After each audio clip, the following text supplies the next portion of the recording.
Mr. President, shortly I will be making a unanimous consent request to confirm the nomination of Ms. Karen Headland to be a member of the Surface Transportation Board.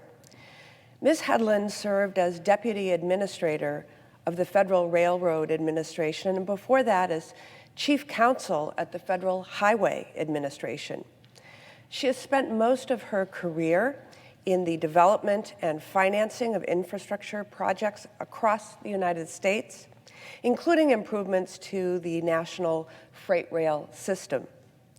She is well qualified to be a member of the Surface Transportation Board, which we know is so critical to the movement of freight, and her appointment comes at a time when there are many important issues and decisions before the board.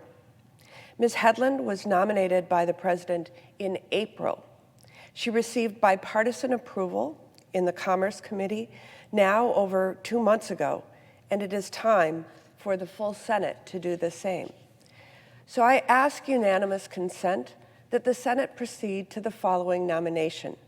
Calendar number 315, Karen Jean Headland, to be a member of the Surface Transportation Board for a term expiring December 31st, 2025.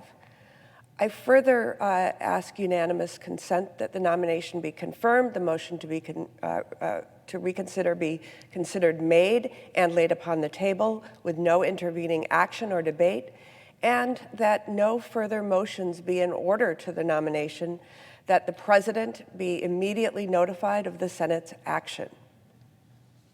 Is there objection? Mr. President. Senator from Utah.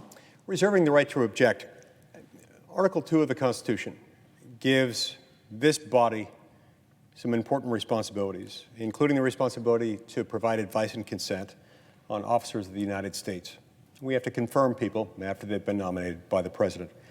As a member of the Senate, I take this responsibility seriously, and I do my due diligence once a nominee has been submitted by the President for consideration by the Senate. I've done that here, and in the process of that due diligence process with this nominee, I submitted a number of written questions to Ms. Headland in order to develop a better understanding of how she would respond to certain issues that are directly relevant to the position for which she's seeking confirmation on the Surface Transportation Board. Specifically, I asked her how she would approach, one, cost-benefit analysis in proposed regulations.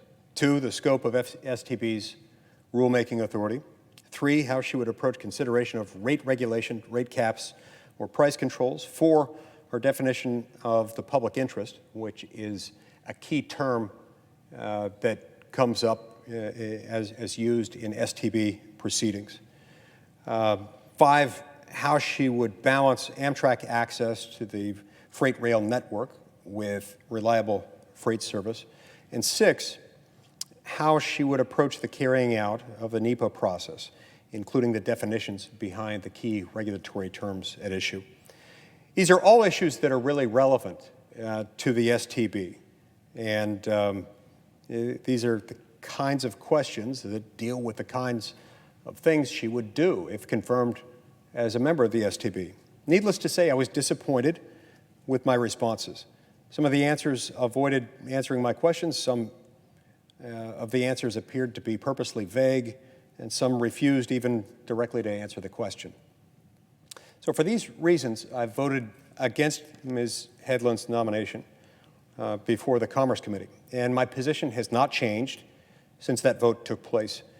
Look, I'm not comfortable granting my consent today, and I will not be until I have the information and more thorough, responsive answers to my reasonable questions.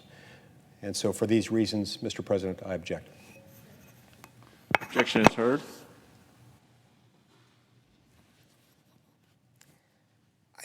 I would note the absence of a quorum.